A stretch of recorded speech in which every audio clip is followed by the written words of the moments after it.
Hi guys, my name is Adrienne Saad, and my topic was on managing absenteeism, reducing turnover, and retaining staff. As a staff nurse personally affected by increased turnover, ways to retain staff has recently been in the forefront of my mind. Many times, changes must be made to improve the overall happiness of the unit. Organizations must fight to retain high-performing nurses instead of watching them struggle, ultimately leading to a change in unit or even organization. Many methods have been introduced in the hopes of retaining the best performers, such as mentoring, coaching, nurse residency programs, and clinical ladder advancement programs. So we need to ask ourselves, how can we manage absenteeism? How does nursing turnover affect the organizations? And last, how can we improve nurse retention? Absenteeism can have many detrimental effects on a workplace, as well as the lives of other staff. From a personal experience, being understaffed can cause both physical and mental strain on nurses and lead to burnout. The workflow of the staff can be disrupted when nurses from other units come to help as well. Although it can be beneficial to have an extra body on the floor to make assignments lighter, it still takes time to explain to the replacement the workflow and procedures. Absenteeism is also very expensive to the organization. It is important to understand the two types of absenteeism. We have them both listed here, voluntary and involuntary. Voluntary absenteeism is when an individual chooses not to come to work. If I believe I can't come to work because I have to stay home to finish my homework, that's voluntary. On the other hand, if a circumstance is outside the employee's control, for example, food poisoning, that would be considered involuntary absenteeism. One's attendance to work is primarily dependent upon either the ability to attend or the motivation to attend, which we'll explore in the next couple slides. So first, the ability to attend is the first variable we will discuss. The most common barriers that may interfere with an employee's ability to attend will be personal illness or injury, family responsibilities, or transportation problems. More than likely, these barriers result in involuntary absenteeism. However, that's not always the case. If an individual does not have motivation to find alternate transportation to work or attempt to find a babysitter, then it would be considered voluntary absenteeism. On page 309 of our book, a diagnostic model of employee attendance is available to review, allowing for a better understanding. Next, we will discuss the factors affecting one's motivation to attend. Sullivan 2018 lists 7 different factors which we will further explore. First, the job itself. If an individual feels they are involved in a career that provides a sense of meaning while also offering autonomy, they are less likely to be absent. The physically and mentally demanding nature of certain jobs can also contribute to absenteeism.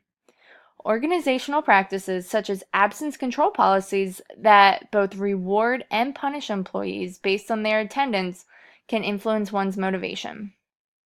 Wellness programs, employee assistance programs, or even on-site childcare can surprisingly make a huge difference in assisting staff. The culture of absenteeism plays an important part in employees feeling like they can call out without repercussions. If there's a zero tolerance policy for absenteeism from the start, like it should be, there should be no issues with staff call-offs. If the culture is more lax when it comes to not showing up to work, it will be more acceptable by those with poor work ethic. Nurses today include members of the baby boomer generation, Generation X, and millennials. Generational differences can affect retention, as the newer generations want challenging careers with opportunity for growth, independence, flexible schedules, and time off. Poor management can severely affect the attendance motivation of all staff members, from support staff to physicians. The manager should consult frequently with staff, listening to issues and concerns and addressing them as they are able. Next, the labor market. If a nurse feels as though they are able to get an equivalent job locally, they are less willing and motivated to attend compared to a nurse who has fewer available jobs in the area. If the market has more jobs available with favorable conditions, a lower level of attendance would be expected. And finally, the motivation to attend will always come down to the employee's personal characteristics. Attitude, values, goals, and work ethic are factors instilled in each member of the staff. Also, past experiences can affect the attendance of nurses. If an employee's perfect attendance was never recognized, they are more likely to not be as motivated to attend in the future years. Next is managing absenteeism. Ways to manage absenteeism include reducing job stress and to acknowledge or even reward good attendance. I believe it's sad that the work ethic of our generation has gotten to the point where they must be rewarded for showing up to work. However, if that's what it takes to improve absenteeism, it should probably happen. Enhancing advancement opportunities so the best employees are promoted. Improving coworker relations. From the start, carefully selecting coworkers from the interview process who appear to be committed to their attendance is key. Last, as a manager or leader, it is important to lead by example and only take sick days as necessary. So, what is turnover? Turnover is the number of staff members who vacate a position. First, we must look at the two different causes of turnover. Similar to absenteeism, we have both voluntary and involuntary turnover. Voluntary turnover is when an employee actually chooses to leave, while involuntary turnover involves the termination of an employee. According to Storger and Dorr, 2007, turnover is the second cause of nurse staffing issues. This is a scary fact, but unfortunately it's more prevalent than we want to believe. Reducing turnover starts with the careful selection of employees from the interview process and continues with motivation and development of the staff. It is affected by market opportunities and how the economy is during that specific time. Turnover can be extremely costly for an institution, having to hire new nurses through the processes of recruiting, selection, orientation, and on-the-job training. It also involves paying other nurses overtime to fill vacancies if need be. With nurses working overtime to make up for the increased turnover, mental and physical exhaustion is pretty much inevitable. While we usually think of turnover as a bad thing, and many times it can be, it can also be a positive situation. If the departed nurse was a poor performer with a less than desirable attendance record, it may be beneficial for the unit to hire a new employee altogether. Recently hired staff may be more enthusiastic and thorough, resulting in a better work environment. Next, retaining staff. Job satisfaction is a key factor in retaining staff. Many factors affect job satisfaction on a daily basis. Relationships with the nurse manager, physicians, and other employees is a determining factor in staying at a job.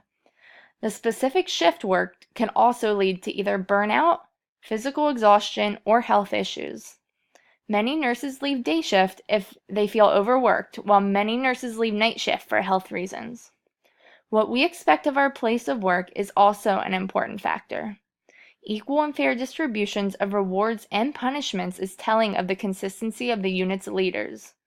If a coworker is allowed to get away with calling off religiously on Fridays, disciplinary action should be taken against them. Last, many nurses want the monetary compensation they deserve. If they can find another institution with a better pay and similar job, they may leave if they don't find themselves happy. Job satisfaction has been shown to improve patient satisfaction, employee engagement, and a healthy work environment. A study completed by Storger and DeHoore focused on a sample of 12 hospitals whose nurse turnover was studied for 1 year. A questionnaire was conducted from 401 nurses working in so-called attractive hospitals and 774 nurses in conventional hospitals.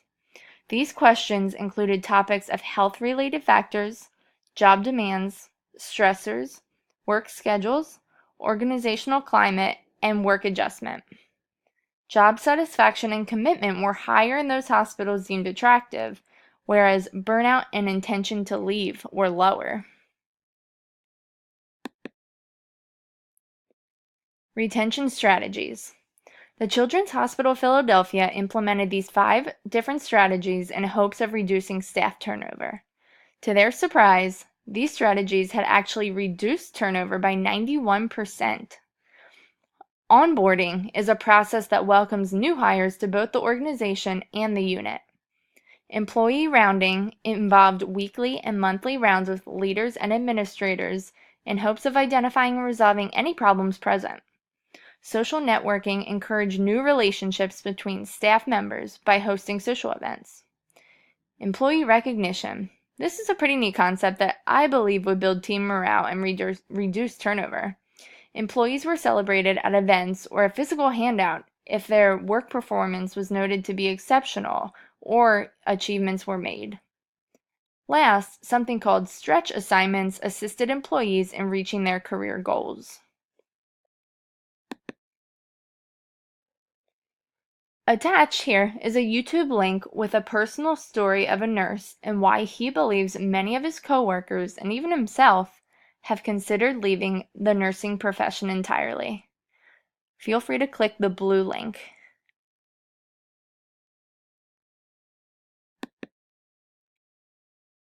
Although this next video is not specific to nursing or even healthcare in general, it relays important ways to keep your employees and reduce turnover. Click Keep Your Top Employees to watch a brief 2-minute video.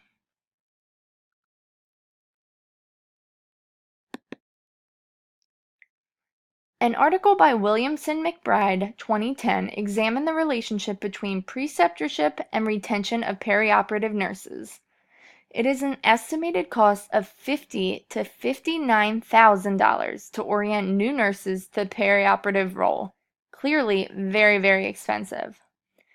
Because of this alone, it is critical to improve the orientation experience for new and experienced nurses alike. A staggering statistic reveals that 35 to 65% of new graduates will leave their place of employment in the first year. A way to reduce this is by matching similar learning teaching styles with both preceptors and the orientees.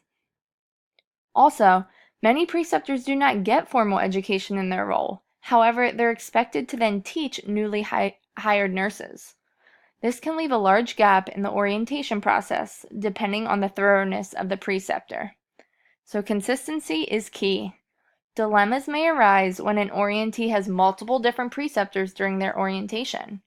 Scheduling challenges may result in new nurses being reassigned to different preceptors, which can also ultimately cause confusion.